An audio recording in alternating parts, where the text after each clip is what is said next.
Hello students, I am CA Harshita Rizwani from HR Institute of Studies. Today we will be continuing chapter number 2 of Economics for Standard 11 student. The name of the chapter is Fundamental Concepts and Terminology. Students, in our earlier video, in our earlier session, we have studied the point of characteristics of wealth, and among that we have studied two of the major characteristics. First one was that, just a minute, that wealth should possess the characteristic of usefulness. मतलब कोई भी चीज जब useful होती है, human want satisfy करने के लिए, तभी वो वेल्थ मानी जाती है. दूसरा पढ़ा था, it should be scarce, that is वो यूजफुल होने के साथ कम होनी चाहिए. अगर अनलिमिटेड सप्लाई है कोई चीज का, तो वो चीज वेल्थ नहीं मानी जाती. क्लियर? अनलिमिटेड सप्लाई मतलब उसकी एक्सचेंज वैल्यू इतनी ज्यादा नहीं होगी. क्लियर? तो यूजफुल होने के साथ साथ वो उसका सप्लाई लिमिटेड होना चाहिए, स्केर होना चाहिए. ये अपन ने बहुत डिटेल में अर्लियर लेक्चर में पढ़ा था. आज अपन थर्ड कैरेक्टरिस्टिक देखते हैं. इट शुड हैव फिजिकल और इंटेलेक्चुअल एग्जिस्टेंस. मतलब वेल्थ का या तो फिजिकल एग्जिस्टेंस होना चाहिए या तो इंटेलेक्चुअल एग्जिस्टेंस होना चाहिए.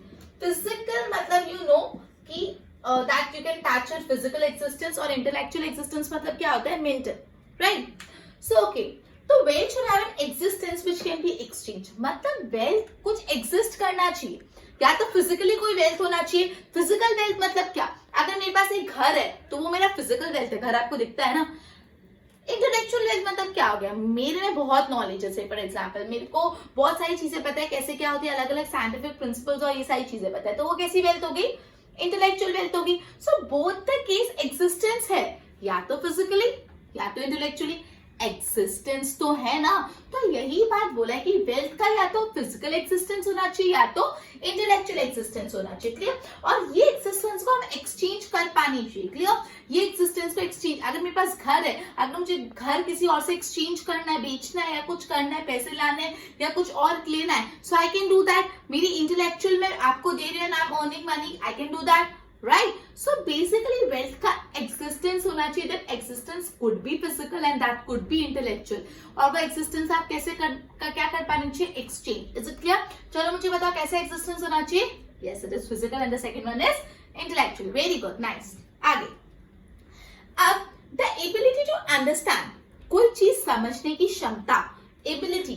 The aptitude of human being का जो एप्टीट्यूड है, देयर फिजिकल एबिलिटीज, जो उनकी फिजिकल, अगर कोई फिजिकली बहुत फिट है, बहुत अच्छे से वर्क कर पाता है, तो ये सारी चीज and inanimate abilities and assets of human being are surely not exchanged and are usually not exchanged. Basically यहाँ पे बोला है कि इंसान की फिजिकल कैपेबिलिटी या इंसान का दिमाग या इंसान का एप्टीट्यूड, ये सारी चीजें इंसान में, ये सारी चीजें इंसान की एबिलिटी, इन सारी चीजें ह्यूमन बीइंग का असर है. लेकिन यूजुअली हम इस चीज को एक्सचेंज नहीं कर पाते. बट आज के जमाने में ऐसा नहीं. आज के जमाने में कोई फिजिकली बहुत फिट है तो वो अपनी फिजिक्स से कुछ जिमिंग करके या कुछ एक्सरसाइज करके कुछ कर सकते हैं. जो इंटेलेक्चुअली बहुत नॉलेजेबल है वो अपनी इंटेलेक्चुअल एक्सचेंज कर सकते हैं. तो आज के जमाने में इट इज नॉट सच. तो यहाँ पे नीचे वही बात लिखा है, इन टुडेज वर्ल्ड, आज के जमाने में, having the intellectual ability of human being like the ability to create new ideas and exchange for money. लेकिन आज के जमाने में जो ह्यूमन बीइंग की इंटेलेक्चुअल एबिलिटी है, जैसे ability to create new idea, नए नए आइडिया लोग क्रिएट करते हैं, वो चीज एक्सचेंज हो सकती है और वो पैसों के लिए एक्सचेंज होती है. राइट?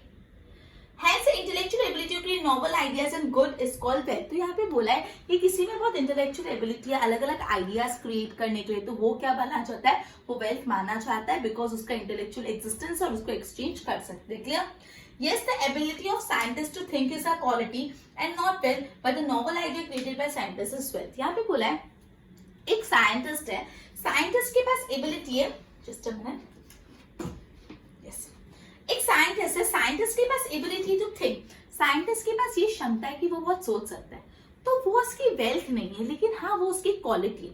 लेकिन साइंटिस्ट अपने सोचने की क्षमता से जब कोई न्यू आइडिया क्रिएट करता है तो वो न्यू आइडिया बेच के पैसे मिलेंगे, तो वो उसके लिए वेल्थ बन जाती है. क्लियर? अभी जो डॉक्टर्स हैं सब लोग एंगेज है कोरोना की वैक्सीन निकालने में. So if they have brains, उनके पास कोरोना की वैक्सीन निकालने का जब वो प्रयत्न कर रहे हैं, वो अपना इंटेलेक्चुअल यूज करें, तो वो उनकी क्वालिटी। लेकिन जैसे ही वैक्सीन बन जाती है और वो वैक्सीन सेल करेंगे तो दिल गेट मनी, तो वो जो वैक्सीन बनाने का आइडिया, बनने की बात चीज होगी, that would be their wealth, right. So यहाँ पे यही बात बोले कि जो वेल्थ है उसका physical as well as intellectual existence होना चाहिए, right. Okay students, just I need to give like one thing I need to inform you. जब भी ये मैं बहुत बार डिस्कस कर चुकी हूँ, नोट्स बनाओ, नोट्स बनाए, आप लोग नोट्स जस्ट कॉपी कर लेते हैं, that is really not the right way to prepare notes. So मैं जब आपको बोलती हूँ, आपको जो चीज समझ आती है वो आप अपनी नोटबुक्स में लिखते जाओ, शॉर्ट फॉर्म में, लॉन्ग फॉर्म में, as you feel comfortable, because you have option कि आप वीडियो पॉज कर सकते हो, right. So for that reason I am not writing over here कि आप मेरे कॉपी कर लेते हैं, that method I am really not liking it. So what you need to do is, मैं जो बोल रही हूँ उसमें से जो समझ आ रहा है वो चीजों की नोट्स बनाओ, right. Okay, so will continue, will resume our lecture. Okay, so physical और इंटेलेक्चुअल एक्सिस्टेंस मैंने आपको बताया कि वेल्थ होने के लिए उस चीज का physical as well as intellectual existence होना चाहिए, और ये एक्सिस्टेंस एक्सचेंज कर सकते होनी चाहिए। फिर सेकंड पैराग्राफ में बोला है कि ह्यूमन बीइंग की जो एबिलिटीज होते हैं, जो ह्यूमन बीइंग का एप्टीट्यूड होता है, जो ह्यूमन बीइंग की फिजिकल एबिलिटीज है, ये सारी चीज एबिलिटीज है ह्यूमन बीइंग में, बट यूजुअली इनको एक्सचेंज नहीं किया जा सकता। लेकिन आजकल के वर्ल्ड में ह्यूमन बीइंग अपनी एबिलिटीज को यूज करके नए आइडिया क्रिएट कर सकते हैं, और वो नए आइडिया मार्केट में बेच के पैसा मिल सकता है, एक्सचेंज हो सकता है। तो वो जब ह्यूमन बीइंग अपनी mental skill, intellectual skill use करके आइडिया बना के उसको सेल करता है, तो वो उसके लिए क्या बन जाता है, वेल्थ बन जाता है। क्लियर। जैसे मैंने आपको बताया साइंटिस्ट है, साइंटिस्ट के पास एबिलिटी है टू थिंक, तो वो उसकी वेल्थ नहीं, वो उसकी क्वालिटी है। लेकिन जब वो अपनी ये क्वालिटी यूज करके वो न्यू आइडिया बना रहा है, न्यू कुछ चीज इनोवेट करे, इन्वेंट करे, तो वो क्या बन जाएगा उसके लिए वेल्थ, क्योंकि वो चीज बेच के ही और she can earn money, right. Okay, अब फोर्थ कैरेक्टरिस्टिक वेल्थ का देखते हैं। What is the fourth one? Wealth constitute goods which are capable of being exchange. Wealth में वैसे गुड्स आ सकते हैं जो एक्सचेंज हो सकते हैं, केपेबल ऑफ बीइंग एक्सचेंज, मतलब वेल्थ में वो सारे गुड्स आते हैं जिसको एक्सचेंज किया जा सकता है, right. Let's study. Wealth is an economic concept and therefore must be capable of being exchange. Obviously ये अपन कब से पढ़ रहे, वेल्थ वही चीज होती है जिसको अपन एक्सचेंज कर सकते हैं। Wealth is meant to satisfy present as well as future consumption and other need, therefore must be capable of exchange. Wealth से current need fulfill होती है, future need fulfill होती है, इसलिए wealth का main component यही कि wealth exchange के लिए possible होना चाहिए। A house purchase today satisfy the present need of house and can be sold in the future। मैंने आपको बताया घर है, वो जो घर है वो आपके लिए वेल्थ है। वो हाउस आपकी प्रेजेंट नीड भी सेटिस्फाई कर रहा है, फ्यूचर नीड भी। कैसे? आज आप उस घर में रह रहे हो तो आपको एक अच्छा सा घर है, एक प्रॉपर कंफर्टेबल घर है, तो आपकी प्रेजेंट नीड सेटिस्फाई होगी। और सिर्फ फॉर एग्जांपल फ्यूचर में आपको एक घर बेचना है, तो आप एक घर बेच भी सकते, अर्न भी कर सकते हो, ठीक है। अगर आपको न्यू घर में शिफ्ट होना है तो वो जो आपकी एग्जिस्टेंस का अगर सेल करोगे, so you could earn money. तो मतलब आपने जो घर बनाया ना, वो आपके लिए प्रेजेंट वेल्थ भी है और फ्यूचर वेल्थ भी, दोनों टाइम आपके लिए वो यूजफुल रहेगा, ठीक है। Just a minute. Precious metal, land are also possesses characteristic. तो यही बोला कि wealth constitute goods and are capable of being exchange. मतलब भले आप उस चीज को अभी एक्सचेंज नहीं कर रहे हो, लेकिन उसमें they should be capable of being exchange. जैसे मैंने आपको बताया, अगर ये कैरेक्टरिस्टिक को अपन प्रॉपरली नहीं समझे, मैं बोल रही हूँ वेल्थ ऐसी चीज होती है जिसको एक्सचेंज करना है, तो अगर मैं बोल रही हूँ घर है, तो आप बोल के घर तो मेरे लिए वेल्थ नहीं है क्योंकि मैं तो वहां पे रह रहा हूँ, मैं उसको एक्सचेंज नहीं कर रहा। लेकिन नहीं, भले आप उसको अभी एक्सचेंज नहीं कर, लेकिन उसमें केपेबिलिटी तो है टू बी एक्सचेंज। अगर फ्यूचर में आपको इसको एक्सचेंज करना है तो यू कैन डू इट। सो वो घर आपके लिए वेल्थ होगा, बिकॉज वो आपकी प्रेजेंट नीड भी सेटिस्फाई कर रहा है और फ्यूचर नीड भी। क्लियर। सो बेसिकली ये ऐसा गुड है, घर जो है या कोई ज्वेलरी है या कोई आपके पास मेटल है, वो ऐसी चीज है जो केपेबल ऑफ बीइंग एक्सचेंजेबल है। आज आप उसको एक्सचेंज नहीं कर रहे, लेकिन अगर आपको फ्यूचर डेट में करना है तो आप कर सकते हो। Is it clear? ओके। मैंने फिजिकल और इंटेलेक्चुअल एक्सिस्टेंस होता है वेल्थ का, और वेल्थ में वो गुड्स आते बेटा, this word is place important होता है, केपेबल ऑफ बीइंग एक्सचेंज। भले आप उसको अभी एक्सचेंज नहीं कर रहे हो, पर उसमें इतनी क्षमता है कि अगर आपको फ्यूचर में वो चीज को एक्सचेंज करके पैसे अर्न करने, तो yes you can do it. Now fifth and the last characteristic of wealth, it is durability. Durability, आपको क्या समझ आता है ड्यूरेबिलिटी से? ड्यूरेबल मतलब टिकाऊ, लंबे समय तक चलने वाले टिकाऊ चीजें। ड्यूरेबल ड्यूरेशन उसकी लंबी है, ड्यूरेबल मतलब ड्यूरेशन, ड्यूरेशन मतलब लंबी अवधि, लंबा समय, ड्यूरेबिलिटी मतलब लंबे टाइम तक चलने वाली चीजें, हिंदी में बोले तो एकदम टिकाऊ चीज। पढ़े क्या लिखा है अंदर, चलो। Wealth possess durability.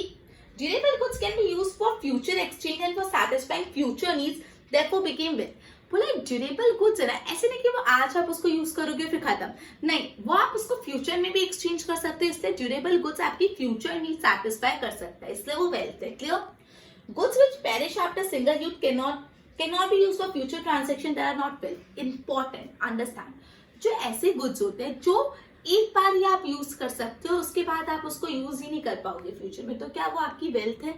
अब नो, नहीं, क्योंकि आपने इसको आज भले यूज कर लिया, आज उसने आपकी एक बार नहीं सेटिस्फाई करी, लेकिन वो पेरिश हो गया, पेरिश मतलब खत्म हो गया, डिस्ट्रॉय हो गया, या आप उसको फ्यूचर में नहीं यूज कर सकते हो, सिंगल यूज है उसका, मतलब एक ही बार यूज कर सकते हो। अब वो आपकी फ्यूचर की नीड नहीं सेटिस्फाई कर रहा, जब वो फ्यूचर की नीड सेटिस्फाई नहीं करता तो it is not a wealth. Is it clear? आपको देखते हैं टेक्स्ट बुक में क्या एग्जांपल दिया है इसके related. Let's study land, house, precious jewellery और ड्यूरेबल गुड्स। जो घर होता है, जो कोई ज्वेलरी होती है, आप घर में एक बार रहते हो खत्म, एक दिन रहने के बाद खत्म, नहीं, बार बार रह सकते हो, फ्यूचर में बेच सकते हो। सो लैंड आई मीन जो आपका घर है वो क्या है, ड्यूरेबल है, सो लैंड वेल्थ है। ज्वेलरी, आपके पास कोई गोल्ड का नेकलेस है, ठीक है, ठीक है, तो वो जो गोल्ड का नेकलेस है, एक बार आप कोई पार्टी में गए, आपने वो पहना और फिर खत्म ना, वो पेरिशेबल थोड़ा ना, उड़ थोड़ा जाएगा, टूट थोड़ा जाएगा ना, वो ड्यूरेबल है, आप उसको बाद में भी यूज कर सकते हो। इनफैक्ट वो तो गोल्ड है, आप उसको जब बेचना चाहो तो बेच के पैसे भी अर्न कर सकते हो, आपकी फ्यूचर नीड भी सेटिस्फाई करेगा, तो वो भी वेल्थ है। कोई पर्टिकुलर लैंड है, वो भी आपके लिए वेल्थ है। Okay, shares are also, shares, आपने सपोज कोई कंपनी के शेयर्स खरीदे, से फॉर एग्जाम्पल रिलायंस, आपने रिलायंस के शेयर्स आज खरीदे और से फॉर एग्जाम्पल आपको 5 साल बाद वो शेयर्स बेचने, तो ये सब बेच के पैसा कमा सकते हो। शेयर्स भी ड्यूरेबल है, ऐसे तो ना शेयर्स खरीदे खत्म, दे आर ड्यूरेबल, जब बेचना आप उसको बेच के अर्न कर सकते हो। Okay, food grains which are produced by farmer are not well if they perish in very short period of the time.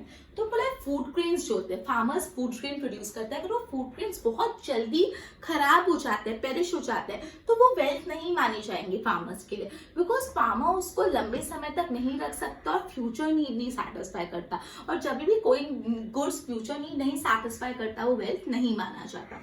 Likewise, labor of labor is not called as wealth. जो एक labourer है, जो मजदूर है, उसकी जो मजदूरी है वो भी वेल्थ नहीं गिनी जाएगी, बिकॉज अगर आज एक लेबर ने एक जगह से दूसरी जगह कोई हैवी पार्सल रखा, लेबर वर्क किया, तो वो उधर ही खत्म, एक बार का होता है, वन टाइम। क्लियर? तो वो लेबरर ने जो लेबर वर्क किया, that is also not considered as wealth, because वो टिकाऊ नहीं है, ड्यूरेबल नहीं।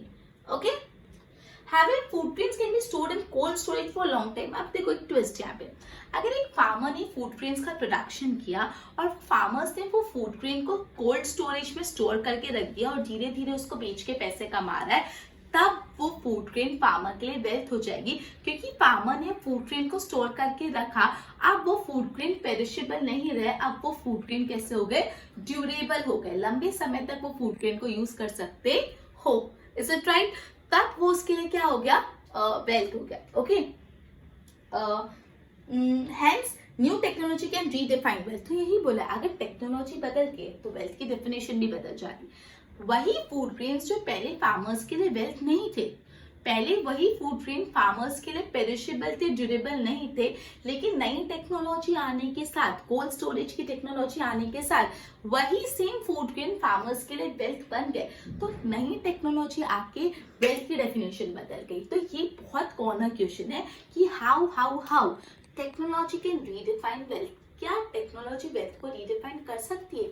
A big yes. और कैसे, मैंने आपको एग्जांपल के थ्रू ऑलरेडी समझाया। तो ये था ड्यूरेबिलिटी। मैंने आपको क्या समझा, ड्यूरेबिलिटी मतलब ड्यूरेशन लंबा होना चाहिए, लंबे समय तक कोई चीज टिकनी चाहिए, आपको फ्यूचर में भी उस चीज में से फायदा होगा, तभी वो चीज वेल्थ मानेंगे। अगर फ्यूचर में उस चीज से फायदा नहीं होता तो वो वेल्थ नहीं है। अगर वो चीज पेरिशेबल है, एक बार अगर आपके घर में मिल्क लाए, मिल्क आपने एक बार पिया खत्म, तो क्या वो वेल्थ है आपके लिए? नहीं, क्योंकि वो ड्यूरेबल नहीं है। ओके, कोई फ्रूट्स लेके आए घर पे, एक खाया आपने बनाना कंप्लीट, वो बनाना आपके लिए वेल्थ था? नहीं ना। लेकिन अगर सपोज आपके फादर ने आपको कोई ज्वेलरी दी, ठीक है, से फॉर एग्जाम्पल गोल्ड रिंग दी, तो गोल्ड रिंग क्या हो जाएगी, वेल्थ। क्यों ऐसा? एक बनाना खाया वो वेल्थ नहीं और गोल्ड रिंग वेल्थ होगी। तो इसका लॉजिक ये नहीं कि बनाना सस्ता गोल्ड रिंग महंगी, नहीं, लॉजिक है कि बनाना ड्यूरेबल थोड़ा ना, रिक्वायरमेंट है कंप्लीट, और जो गोल्ड ड्रिंक है वो आपकी फ्यूचर नीड सेटिस्फाई करेगी, ड्यूरेबल है, इसलिए गोल्ड ड्रिंक क्या हो जाएगी, अ वेल्थ। क्लियर? आपका घर, कोई ज्वेलरी, कोई मेटल जो लंबे समय तक आप यूज कर सकते हो, आपकी फ्यूचर नीड सेटिस्फाई करता है, दैट इज वेल्थ। अब मैंने आपको ये बात बताई, जो फार्मर है, फार्मर ने फूड ग्रेन्स का प्रोडक्शन क्या करो, फूड ग्रेन बहुत जल्दी पैरिश हो जाएंगे, वो ड्यूरेबल नहीं होंगे, तो फार्मर के लिए वो फूड ग्रेन वेल्थ नहीं है। लेकिन अगर फार्मर्स ने न्यू टेक्नोलॉजी यूज करके वो फूड ग्रेन को कोल्ड स्टोरेज में रखा और वो स्टोर हो गया, अब वो फार्मर धीरे धीरे उसको फ्यूचर में बेच के अगर पैसा कमाता है, तो वो सेम फूड ग्रेन फार्मर के लिए वेल्थ बन जाते हैं। मतलब टेक्नोलॉजी आते से वेल्थ की डेफिनेशन बदल गई। तो a big yes, technology can redefine wealth. Clear? Okay, so basically आज अपन ये 3 कैरेक्टरिस्टिक पढ़े। वेल्थ का फिजिकल और इंटेलेक्चुअल एग्जिस्टेंस होना चाहिए। वेल्थ वो गुड होते that are capable of being exchange and durability. तो ये अपना था कैरेक्टरिस्टिक ऑफ वेल्थ। एक और बार अपन इसके हेड पॉइंट्स को लर्न करने की कोशिश करते हैं, जिससे हेड पॉइंट्स अगर अभी लर्न हो जाएंगे तो कंटेंट जल्दी लर्न होके आपका answer would be much easier for you to learn, right? चलो, okay, so you need to accompany in this process. अपन लर्निंग करेंगे सारे कैरेक्टरिस्टिक ऑफ वेल्थ का। Are you guys ready? Characteristics of wealth. चलो, let's do a thing, हम text book में नहीं देखेंगे। अपन को जो, मैं वर्ड टू वर्ड भी कैरेक्टरिस्टिक नहीं लिखती, आपको जो याद है ना, ब्लड, विजन, टेढ़ा मेढ़ा, वैसे आप अपनी नोटबुक में लिखो, सिमिलरली मैं भी वैसा लिखती हूँ। क्लियर? मुझे पहली जो चीज याद है, हिंदी में समझो ना, एकदम बेसिक, मत जाओ बहुत हाई फाई। वेल्थ वो चीज होती है जो मुझे काम लगे, है ना? काम लगे मतलब यूजफुल है, तो मुझे पहला ऐसा याद है कुछ वेल्थ में यूजफुल जैसा कुछ था, मतलब कुछ यूज आना चाहिए वेल्थ का। दूसरा मुझे ऐसा याद है कि मैंने ये पढ़ा था, यूजफुल होने के साथ वो उसकी कमी होनी चाहिए, उसकी सप्लाई लिमिटेड होनी चाहिए, तो वो स्केर होना चाहिए। ओके, स्केर्स होना चाहिए। तीसरा मुझे कुछ ऐसा याद आ रहा है, मैंने ये पढ़ा था, उसका कोई एग्जिस्टेंस होना चाहिए, और 2 वर्ड थे, फिजिकल और इंटेलेक्चुअल, P/I लिख रही हूँ, एग्जिस्टेंस होना चाहिए। फिर मैंने ऐसा कुछ पढ़ा था कि हाँ, that should be capable of being exchange, कि भले आज आप उसको एक्सचेंज नहीं करो, लेकिन फ्यूचर में वो केपेबल ऑफ बीइंग एक्सचेंज होने चाहिए, केपेबल ऑफ बीइंग एक्सचेंज। ऐसा मेरे को ना टास्क में, मैं टेक्स्ट बुक नहीं देख रही, मैं मेरी मेमोरी पावर की बेसिस पे लिख रही हूँ, सो डोंट चीट, ठीक है? आप भी अपनी मेमोरी, भले आपका मेरे जैसा नहीं जो ऊंधा फूंदा जाए, इस अर्ली हो गए, but this is the time to check your memory. इससे आपको पता चलेगा आपकी कंसाइंस में कि आपने कितना अच्छे से वीडियो सुना है। Okay, so let's check your conscience. Okay, fifth one मेरे को अच्छे से याद है, ड्यूरेबिलिटी, एंड आई होप आप लोग सबको ये बहुत अच्छे से याद होगा। अब ये चीज मैंने मेरी अंडरस्टैंडिंग के लिखी, लेकिन अपनी अंडरस्टैंडिंग नहीं चलती, अपन को टेक्स्ट बुक लैंग्वेज यूज करनी पड़ेगी, राइट? तो टेक्स्ट बुक में मैं अब देखती हूँ, सबसे पहले मेरे को पता है मेरे 5 राइट है। अब अगर आपके रॉन्ग हुआ है तो आप इसको करेक्ट कर लो। तो पहला कैरेक्टरिस्टिक था यूजफुलनेस पे, ये it should possess characteristic of usefulness. So पहला है it should possess what characteristic of usefulness. Okay, second तो ऐसा ही, I think it should be scarce, it should be scarce, simple जो मैंने लिखा, it should be scarce. Physical and intellectual existence में it should have physical intellectual existence, वो भी मेरा एकदम राइट है। आपका राइट था, it should have physical and intellectual existence. Then मैंने लिखा है केपेबल ऑफ बीइंग एक्सचेंज, और टेक्स्ट बुक में wealth constituent goods which are capable of being exchange. ठीक है, थोड़ा बहुत क्या है, wealth constituent goods that are capable of being exchanged. Clear? Durability, durability तो same है durability, right? तो fifth one durability. तो चलो, okay, one last time let's revise. एक और बार आपका मेमोरी चेक करते हैं। सबसे पहला था it should possess characteristic of being exchanged, right? Second उसकी कमी होनी चाहिए, third second it should be scare, third उसका फिजिकल और इंटेलेक्चुअल एक्सिस्टेंस होना चाहिए, it should have physical intellectual existence. Fourth, wealth constitute goods that are capable of being exchange, wealth में वो गुड्स आते हैं जो एक्सचेंज करने के केपेबल एंड फिर ड्यूरेबिलिटी। ओके, सो ये आंसर बहुत इजी था, बहुत इंपॉर्टेंट था, एंड आपने काफी इंटरैक्टिव वे में इसको पढ़ा भी है। सो आई होप आप इसके अच्छे से नोट्स बनाओगे, बी लॉयल टू योरसेल्फ, अच्छे से नोट्स बनाना। ओके, एक बार इसको गो थ्रू करो, फिर मैं नेक्स्ट टॉपिक करते हैं। ओके गाइस, नाउ अपन का नेक्स्ट टॉपिक है types of wealth. Just a minute, give me a second.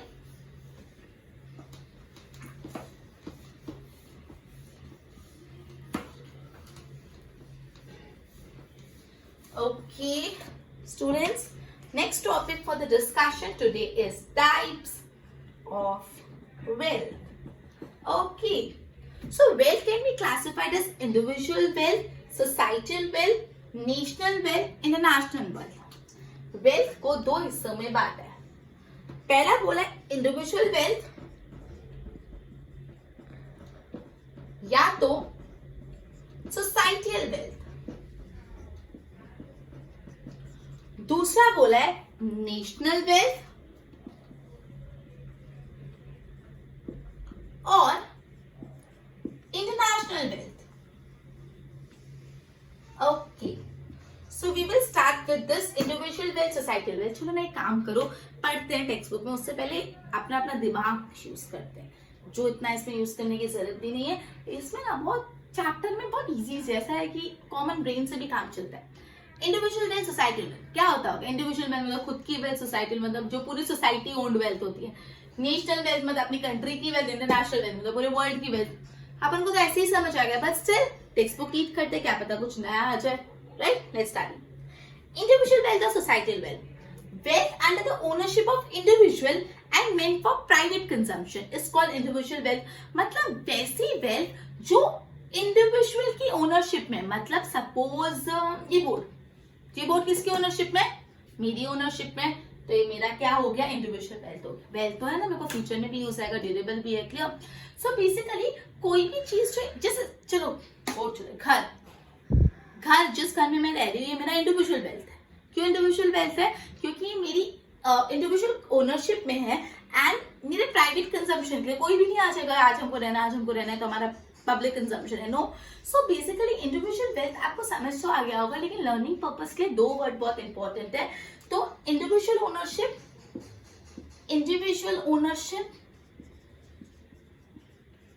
And second one is private consumption. ये दो वर्ड याद रह जाएंगे तो डेफिनेशन याद रह जाएगी. राइट, कौन से दो वर्ड है? इंडिविजुअल ओनरशिप और private consumption. So what is individual wealth? Individual wealth is a wealth that is meant for individual ownership, जिसकी ओनरशिप एक पर्टिकुलर इंडिविजुअल के पास होती है, and that is used for private consumption. कोई एक इंसान के लिए कोई प्राइवेट कंजम्पशन, प्राइवेट पीपल उसको कंज्यूम कर सकते हैं. मतलब प्राइवेट मतलब खुद जो फैमिली मेंबर्स और समथिंग. क्लियर? एग्जाम्पल यहाँ पे भी हाउस दिया है, मैंने भी हाउस दिया. फिर सोसाइटल वेल्थ क्या होती है? Wealth under the ownership of society. जो वेल्थ इंडिविजुअल ओनरशिप में नहीं होती, किसकी ओनरशिप में होती है? पूरी की पूरी सोसाइटी साथ में मिलकर उसको यूज करती है. सोसाइटी मतलब जो सोसाइटी में हम रहते हो वो भी हो सकता है, और सोसाइटी मतलब सब लोग मिलके. सो इसकी ओनरशिप कैसी है? Societal ownership. Just a minute. हाँ, सोसाइटी ओनरशिप. क्लियर? और उसका कंजम्पशन क्या प्राइवेट होगा? नहीं, सब मिलके मतलब कलेक्टिव कंजम्पशन. तो मिलके मतलब कैसा कंजम्पशन? Collective consumption. तो ऐसी वेल्थ जिसकी ओनरशिप एक सोसाइटी की है, the wealth whose ownership is of society. Society ownership मैंने लिखा, लेकिन सोसाइटी ओनरशिप आप लिखोगे तो प्रेम नहीं होगा. Whose ownership is of society and उसका कंजम्पशन कैसा है? Collective consumption. उसको हम लोग बोलते हैं societal wealth. For example dam दिया हुआ है. डैम तो अगर आप कोई जो एसएनसी के गार्डन्स होते हैं वो गार्डन्स को भी मान सकते हो, या कोई भी चीज मतलब, ठीक है, जो पूरी सोसाइटी की ओनरशिप में है. फॉर एग्जाम्पल डैम दिया है, जो रिवर पे डैम कंस्ट्रक्ट होता है वो डैम कोई एक इंसान का नहीं, वो पूरी की पूरी सोसाइटी का है, पूरी की पूरे स्टेट का है, पूरे की पूरे वो जगह का है. और उसका कलेक्टिव कंजम्पशन है, कोई 1, 2 या 10 इंसान यूज करते, सब मिलके उसको यूज करेंगे. क्लियर? तो ये दोनों डेफिनेशन लर्न करना इतना अपने लिए आसान हो गया ना, क्योंकि दो वर्ड लर्न करने we are done with it, because concept clarity हो गई है. इंडिविजुअल वेल्थ कौन सी वेल्थ होती है? जिसकी इंडिविजुअल ओनरशिप होता है, प्राइवेट कंजम्पशन. सोसाइटी वेल्थ कौन सी होती है? जिसका सोसाइटी ओनरशिप होता है और collective consumption. Very simple. Individual wealth वो वेल्थ होती है जिसका इंडिविजुअल ओनरशिप होता है, कंजम्पशन कैसा होता है? प्राइवेट. और सोसाइटल वेल्थ वो वेल्थ होती है जिसका ओनरशिप सोसाइटी का होता है, कंजम्पशन कलेक्टिव. मतलब दो है, ओनरशिप कैसा है, कंजम्पशन कैसा है. ये दोनों के आंसर हो जाएंगे, तो ये कंसेप्ट क्लियर. अब आते हैं national and international wealth. Clear? National मतलब क्या होगा? कंट्री की. इंटरनेशनल पूरे वर्ल्ड की. देख लेते टेक्स्ट बुक में क्या लिखा है. Wealth belonging to the nation and possessed and treasured by the nation. जो वेल्थ एक पर्टिकुलर नेशन को बिलोंग करती है, वो नेशन उस वेल्थ को पजेस करता है, और वो नेशन का वो ट्रेजर है, उसको हम लोग बोलते हैं national wealth. It helps to generate exchange value directly or indirectly for the nation. Example जो हमारे नेशन के रिवर्स है, माउंटेन्स है, स्क्रिप्चर्स है, लिटरेचर है, वो नेशनल रहते हैं. जो अपने यहाँ पे नदियां बहती है, जो अपने यहाँ के पहाड़ है, माउंटेन्स है, अपनी स्क्रिप्चर्स है, ये सब क्या है, पूरे कंट्री की वेल्थ, ये नेशनल वेल्थ है. ठीक है. Okay. International wealth is a wealth which is not owned by one nation but belong to the whole world. International wealth वो वेल्थ होती जाती है जो कोई एक पर्टिकुलर नेशन नहीं ओन करता, वो जितने भी नेशन है वर्ल्ड में सब उसको ओन करते हैं मिलके, उसको बोलते हैं हम लोग international wealth. Clear. International wealth कौन सी वेल्थ होती है जिसको कोई एक पर्टिकुलर नेशन ओन नहीं करता, सारे नेशन को वो बिलोंग करते हैं. क्लियर. सो नेशनल वेल्थ बहुत सिंपल था. नेशनल वेल्थ वो वेल्थ होता है जिसको कौन ओन करता है, wealth belonging to nation and possess and treasure. देखो पहली बार ये वेल्थ किसको बिलोंग करती है, नेशन को. अगर वो नेशन की होगी तो उसको पजेस भी नेशन करेगा और उसका ट्रेजर भी नेशन करेगा. ट्रेजर मतलब ना हमारे पास संग्रह करके रखा है. So wealth that belong to the nation, that is possessed by nation and that is treasured by nation, उसको हम नेशनल वेल्थ बोलते हैं. और इंटरनेशनल वेल्थ जैसे एग्जांपल में क्या, रिवर, माउंटेन्स, ओके, स्क्रिप्चर्स. और इंटरनेशनल वेल्थ वो वेल्थ होती है जो पर्टिकुलर नेशन को बिलोंग नहीं करती, सारे नेशन एज अ होल उसको यूज करते हैं. क्लियर. तो ये था अपना कंसेप्ट टाइप ऑफ वेल्थ, जिसमें सबसे पहला था इंडिविजुअल वेल्थ और सोसाइटल वेल्थ और नेशनल वेल्थ और इंटरनेशनल वेल्थ. अपन ये बहुत क्लियरली करें, इंडिविजुअल वेल्थ वो वेल्थ होती है जिसकी ओनरशिप इंडिविजुअल की होती है और जिसका कंजम्पशन प्राइवेट होता है. सोसाइटी वेल्थ वो होती है जिसकी ओनरशिप सोसाइटी की होती है, कंजम्पशन कलेक्टिव होता है. नेशनल वेल्थ वो वेल्थ होती है जो बिलोंग करती है नेशन की, उसको पजेस भी नेशन करता है, ट्रेजर भी नेशन करता है, river, mountains, plateaus, scriptures etcetera. और इंटरनेशनल वेल्थ वो वेल्थ होती है जो एक नेशन की नहीं होती, सारे नेशन उसको मिलकर यूज करते हैं. Clear this concept. Okay. Next concept है wealth. So guys again friendly reminder to all of you, prepare notes according to your understanding. ये ना बहुत basic है. Whenever you listen to anyone, be it video or be it live, you should have a habit of preparing notes. Clear? That would help you in a great way. Tremendous effect आएगा. So please follow my instruction, right? चलो next अपन पढ़ते हैं welfare, right?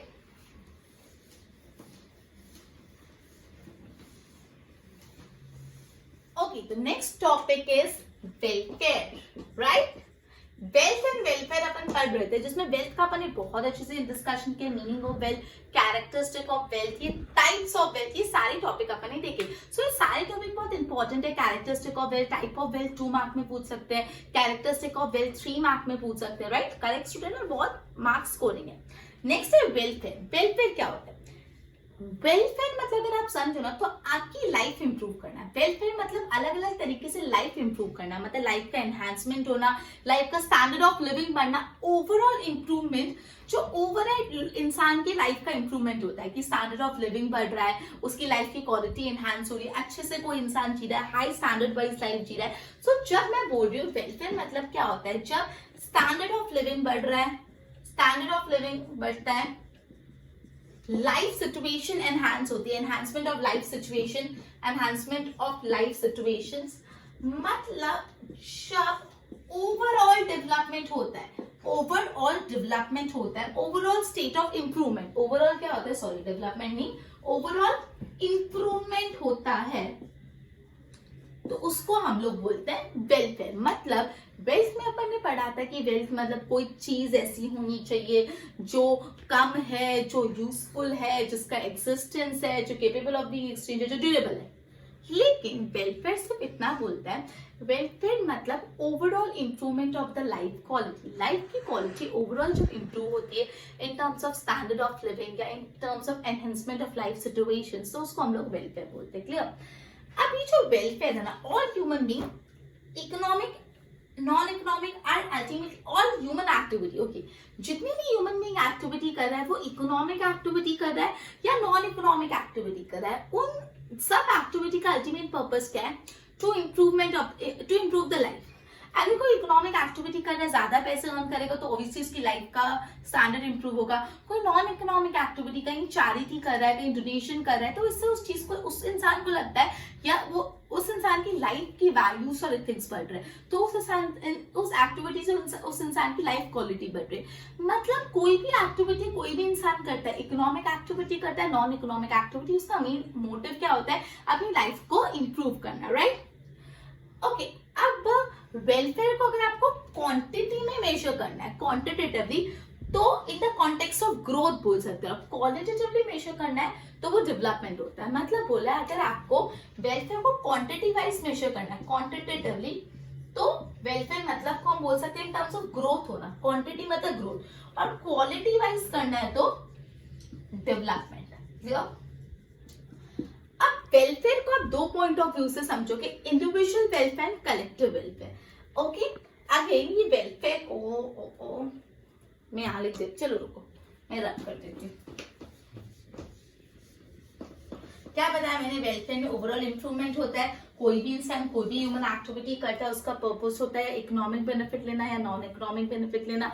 Welfare को quantity में major करना है तो वो ग्रोथ की टर्म्स में मेजर होता है, वेलफेयर को क्वालिटी की टर्म्स में मेजर करना होता है तो वो डेवलपमेंट की पॉइंट ऑफ व्यू से होता है। वेलफेयर को दो पॉइंट ऑफ व्यू से आप स्टडी कर सकते हो, individual welfare and the other one is collective welfare. Okay, individual मतलब खुद का, कलेक्टिव मतलब सबका। Let's see, individual welfare, when individuals seek to make effort to improve his or her standard of living and well-being। जब individual ऐसी activities करता है जिससे उसका स्टैंडर्ड ऑफ लिविंग, उस इंसान का वेलबींग इंप्रूव होता है, तब उसको इंडिविजुअल वेलफेयर मतलब बोल रहा है कि इंडिविजुअल ऐसे एक्टिविटीज कर जिससे उसकी फैमिली का स्टैंडर्ड ऑफ लिविंग बढ़ रहा है, वेलबींग बढ़ रहा है, मतलब उसको इंडिविजुअल वेलफेयर मतलब इंडिविजुअल उसका खुद का, या तो SOI लिख रही हो, SOI मतलब SOL standard of living short में लिख रही हो, या तो उसका वेलबींग बढ़ रहा है। मतलब कोई इंसान ऐसी एक्टिविटी कर रहा है जिससे उसका स्टैंडर्ड ऑफ लिविंग, उस इंडिविजुअल का वेलबींग बढ़ रहा है, तो वो होता है इंडिविजुअल वेलफेयर।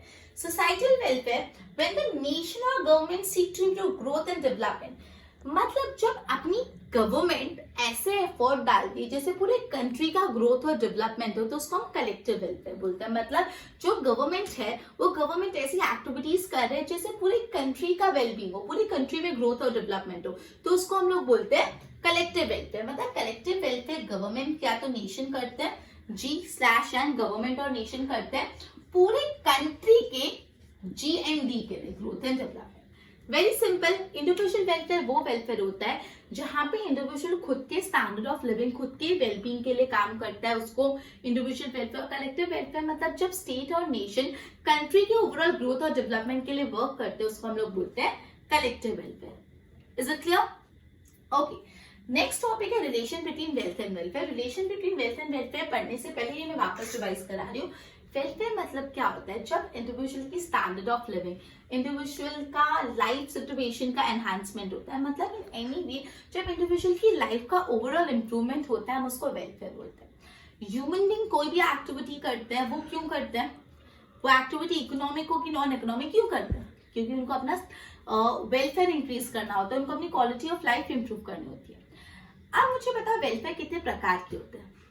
वेलफेयर दो प्रकार के होते हैं, कौन से, individual welfare and the other one collective welfare.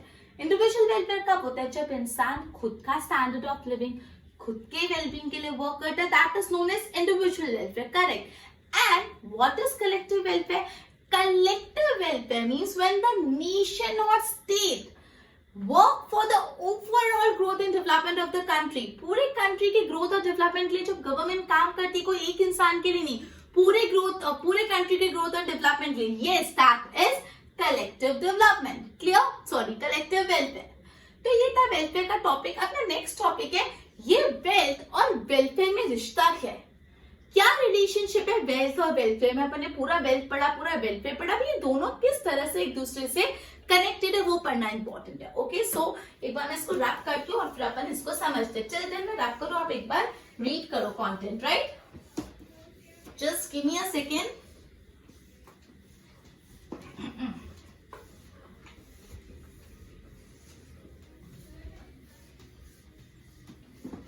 Guys, read the content. Just one more minute. Oh, sorry. Okay. Now we are up to relation yes, relationship between, किसका relationship पढ़ रहे हैं? Wealth and welfare, correct, wealth and welfare. चलो एक basic structure समझा देती हूँ, फिर कंटेंट पढ़ते हैं। जब किसी की वेल्थ बढ़ती है, पहले हम इंडिविजुअल का केस पढ़ते हैं। देखो इसमें एक इंडिविजुअल का केस है और एक ओवरऑल नेशन का केस है। तो मैं इंडिविजुअल का केस पढ़ती हूँ। इंडिविजुअल का केस क्या बोलता है? जब कोई भी, अब इंडिविजुअल पे फोकस करना, पूरा एक इंसान पे, इंडिविजुअल पे, कंट्री पे नहीं, इंडिविजुअल पे। जब इंडिविजुअल का वेल्थ बढ़ता है, वेल्थ बढ़ता है मतलब उसके पास ज्यादा काइंड ऑफ पैसा आ रहा है, घर, गाड़ी, बंगला, पैसे, कोई भी चीज उसको एक्सचेंज कर सकते, ऑब्वियसली मॉनेटरी वैल्यू बढ़ रही है। जब इंसान का वेल्थ बढ़ेगा तो वो अपना स्टैंडर्ड ऑफ लिविंग इंप्रूव करने की कोशिश करेगा, बट ऑब्वियस है ना, वो अपना स्टैंडर्ड ऑफ लिविंग इंप्रूव करने की कोशिश करेगा। तो ऑटोमेटिकली जब इंडिविजुअल का वेल्थ इंक्रीज हो रहा है तो उसका वेलफेयर भी बढ़ेगा। हाउ? मैंने आपको समझाया, जब इंसान का वेल्थ बढ़ रहा है मतलब उसके पास ऐसी चीज है जिसका मॉनेटरी वैल्यू है, फ्यूचर में वो उससे मनी कमा सकता है, उसके पास वेल्थ है, तो ऑब्वियसली वो अपना स्टैंडर्ड ऑफ लिविंग इंप्रूव करने की कोशिश करेगा। ऑब्वियसली ना, उसकी life situations, life quality improve होगी तो वेलफेयर बढ़ेगा। लेकिन नेशन के केस में थोड़ा यहाँ पे ट्विस्ट है। जब पूरी कंट्री का वेल्थ बढ़ता है तो क्या हर इंडिविजुअल को वेलफेयर होता है? अब नो, अगर कंट्री का वेल्थ बढ़ रहा है और ये वेल्थ को सारे सिटीजन्स को इक्वली मिले, मतलब इस वेल्थ का फायदा हर सिटीजन ऑफ द कंट्री को इक्वली मिलता है, इक्विटेबली मिलता है, तब जाके सारे सिटीजन्स ऑफ द कंट्री का वेलफेयर होगा। And that is not a true situation. Wealth बढ़ता भी है तो it is in the hands of you individual. तो अगर वेल्थ बढ़ा तो उनका वेलफेयर हो रहा है, पूरे नेशन का वेलफेयर नहीं होता until and unless ये wealth equitably distribute हो, which is quite not possible. So ये relationship था individual wealth और national wealth और welfare, दो point of view से, पहला individual point of view और दूसरा nation point of view। Basic structure समझ आया? अब content reading करें, right? चलो, generally when wealth increases, welfare increases। Obviously वही बात बोली, generally क्या होता है, अगर wealth बढ़ी, welfare भी बढ़ा। क्यों? As more wealth means higher capacity to generate monetary value। अगर आपके पास 4 घर है तो आपके पास एक सिक्योरिटी रहेगी, 4 घर को बेच के कभी भी मनी आ सकता है। सो जितनी ज्यादा वेल्थ उतनी ज्यादा capacity to generate monetary value, ज्यादा से ज्यादा मॉनेटरी वैल्यू जनरेट कर पाओगे। Greater power to exchange goods and purchasing power increase होता है, उनका वेलबींग इंक्रीज होता है, तो उसको हम लोग बोलते हैं जिससे वेलफेयर इंक्रीज हो रहा है। तो ये this is largely true in the case of individual. Individual में क्या होता है, जनरली वेल्थ बढ़ता है तो वेलफेयर बढ़ता है, क्योंकि वेल्थ बढ़ रहा है मतलब इंसान की कैपेसिटी ऑफ मॉनेटरी एक्सचेंज बढ़ पाता है, उसका वेलबींग होता है, स्टैंडर्ड ऑफ लिविंग इंप्रूव करता है in case of individual. Now पर wealth of the nation increases in the form of national income. मतलब जब नेशन की वेल्थ इंक्रीज होती है, नेशन की वेल्थ कैसे इंक्रीज होगी, मतलब नेशनल इनकम इंक्रीज हो रहा है ना, नेशन की वेल्थ इंक्रीज हो रही है मतलब उस कंट्री का, नेशन का नेशनल इनकम इंक्रीज हो रहा है। The welfare of people will increase, तब लोगों का वेलफेयर होगा only if national income is equitably distributed in all section of society. बोला है अगर नेशन का वेल्थ इंक्रीज हो रहा है इन the form of national income, मतलब कंट्री की नेशनल इनकम इंक्रीज हो रही है, तब हर सिटीजन का वेलफेयर होगा ओनली इफ ये नेशनल इनकम का इक्विटेबल डिस्ट्रीब्यूशन होगा सारे सिटीजन के अंदर। Beside the nation, welfare also depend upon the social and cultural formation, and there is not always a direct relationship between wealth and welfare in case of society। तो यही बोला है कि nation के केस में usually direct relationship नहीं होता wealth और वेलफेयर के बीच में, कि अगर नेशन का वेल्थ बढ़ रहा है तो कंट्री का वेलफेयर हो, ये it is not always true. तो ये आपको एक कॉर्नर क्वेश्चन हो गया, 2 मार्क के लिए पूछ सकते हैं कि how it can be said that there is not always a direct relationship between wealth and welfare in a society. तो आप इसको पूरा इंडिविजुअल वेल्थ पे एक बार समझा देना और उसको नेशनल वेल्थ को दोनों को समझाओगे कि इंडिविजुअल के केस में वेल्थ इंक्रीज होता है तो वेलफेयर इंक्रीज होता है, बिकॉज इंडिविजुअल का वेल्थ इंक्रीज हो रहा है मतलब उसके मॉनेटरी ट्रांजेक्शन करने की कैपेबिलिटी बढ़ रही है, उसका वेलबींग हो रहा है, क्वालिटी ऑफ लाइफ इंप्रूव हो रही है, यूजुअली इंडिविजुअल में होता है। लेकिन नेशन के केस में वेल्थ बढ़ता है इन the form of national income, सब इंसान को वेलफेयर होगा ओनली इफ ये वेल्थ का इक्विटेबल डिस्ट्रीब्यूशन ऑफ सोसाइटी में होता है, ऑल सिटीजन्स में होता है, जो ऑलवेज पॉसिबल नहीं है। तो हम बोल सकते हैं वेल्थ और वेलफेयर का हमेशा सही डायरेक्ट रिलेशनशिप नहीं होता। या 2 मार्क के लिए इंपॉर्टेंट। ओके, सो ये था वेल्फेयर। तो आज अपन ने 3 कैरेक्टरिस्टिक ऑफ वेल्थ पढ़े, टाइप्स ऑफ वेल्थ पढ़ा, वेलफेयर पूरा कंप्लीट करा, relationship between wealth and welfare. आगे का जो टॉपिक है factors of production, very very very very important topic and very very very easy topic. Clear? वो तो अगले बार नेक्स्ट लेक्चर में लेंगे। Till then good bye.